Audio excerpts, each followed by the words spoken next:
주님을 위하는 것이 우리의 힘입니다. 한 주간도 평안하셨습니까? 오늘부터 우리는 알리스터 맥글라스의 고난이 묻다 신학이 답하다 하는 책을 함께 나누려 합니다. 오늘은 그 첫 시간 제1장 길 위의 시각, 발코니의 시각입니다. 많은 그리스도인들에게 고난은 어려운 문제입니다. 단지 고통과 두려움 때문만이 아니라 고난은 우리 마음 깊숙한 곳을 뒤집어 놓기 때문에 그렇죠. 고난 때문에 선하신 하나님을 의심하기도 합니다. 하지만 크게 염려할 필요가 없습니다. 사실 기독교 신앙은 고난과 고통, 곧 그리스도의 십자가에 초점을 맞추고 있기 때문입니다.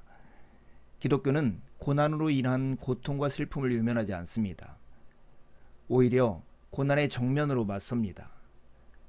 하나님께서 스스로 고난을 아시며 우리와 고통을 나누신다고 단언합니다. 이것을 성찰하면 고난을 새롭게 이해할 수 있습니다. 예수님은 십자가에서 고난을 당하셨죠. 이 놀라운 진술은 기독교의 고난을 이해하는 열쇠입니다. 인생의 문제를 바라보는 두 가지 관점이 있습니다. 길 위의 시각과 발코니의 시각입니다. 존 맥케이의 기독교 신학서론에서 인생의 문제를 바라보는 매우 상이한 두 가지 방식을 이런 비유를 들어 설명했습니다. 여기서 두 관점이란 구경꾼 관점과 참여자 관점을 말합니다.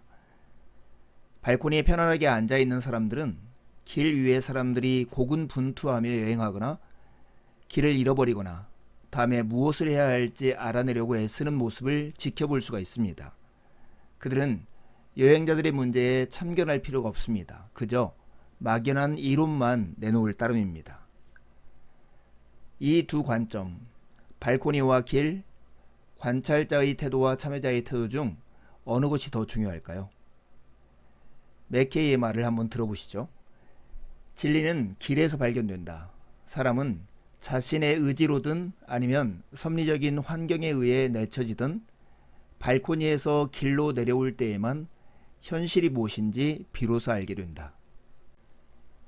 기독교 신앙이 진정 있어야 할 자리는 길입니다. 길 위의 사람들은 실제적인 문제에 직면해 있으며 그들의 미래와 행복에 영향을 미칠 현실적인 결정을 내려야 합니다. 그에 비해 발코니에 있는 사람들은 밑에 있는 사람들, 곧 앞에 놓인 길이 어디로 향하는지, 그들이 가고자 하는 목적지까지 어떻게 가야 할지 알고자 하는 사람들이 자주 경험하는 주저함과 당혹감을 느끼지 않아도 됩니다. 최악의 경우 발코니식 접근은 타인의 고난을 그저 구경만 할 따름입니다.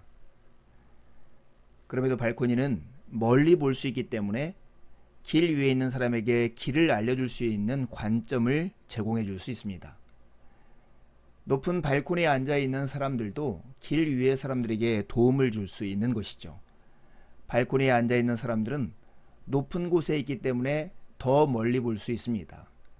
길 위의 사람들이 다음 모퉁이까지만 볼 수 있을 때도 발코니에 앉은 사람들은 그 길이 어디로 향하고 있으며 무엇을 비켜가고 있는지를 볼 수 있습니다. 발코니는 길을 알 수 있는 관점을 제공해 줍니다.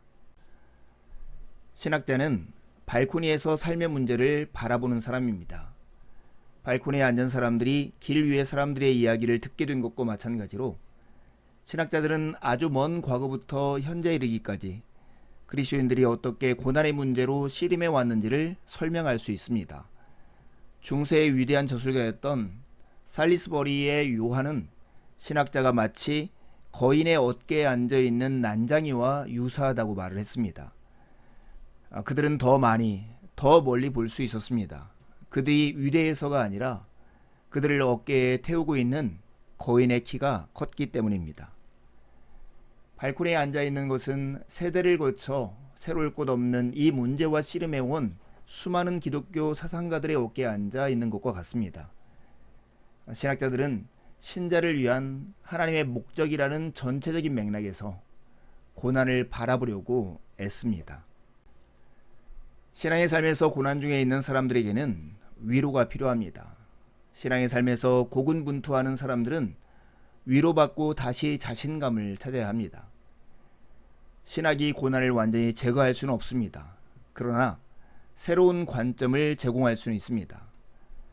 상황은 변하지 않을 수 있지만 상황에 반응하는 방식은 변할 수 있습니다. 신학자는 신자들에게 그들의 믿음이 타당하다고 안심시키고 그 믿음을 삶의 수수께끼에 적용시키도록 도울 수 있습니다. 신자나 불신자도 고통과 죽음을 피하지는 못합니다. 중요한 차이는 그들이 자신에게 일어나고 있는 일을 어떻게 경험하고 이해하는가입니다.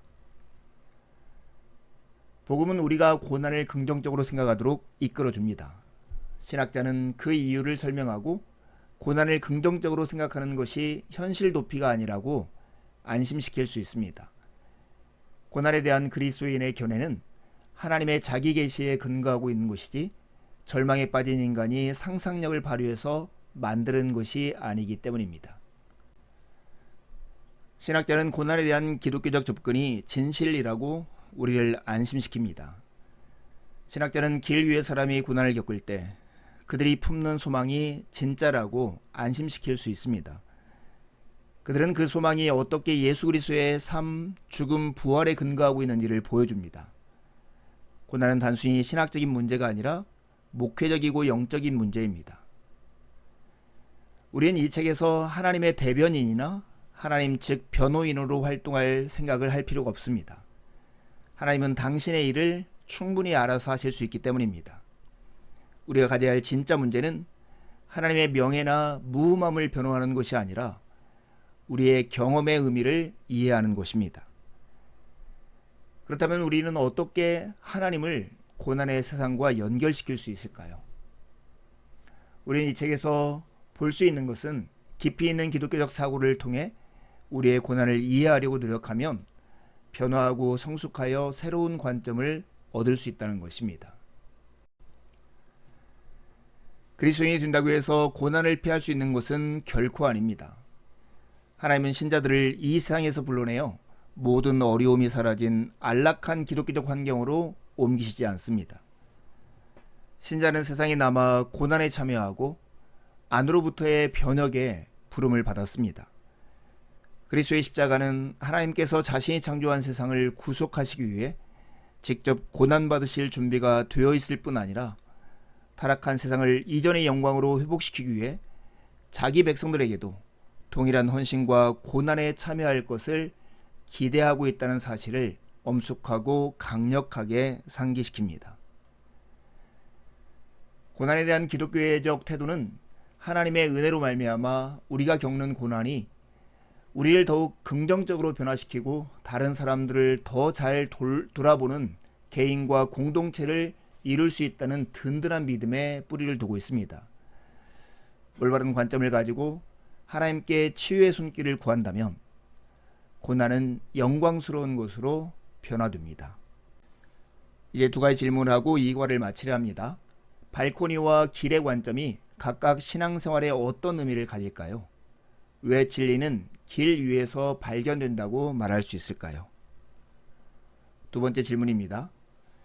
지금 우리는 신앙 여정에서 발코니에 더 가까운가요? 아니면 길 위에 있나요?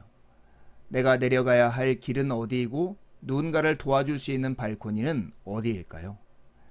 남은 한 주도 주님의 은혜를 의지해 살고 복된 주일에 함께 만나 기쁨으로 우리 하나님을 예배하시죠. 감사합니다.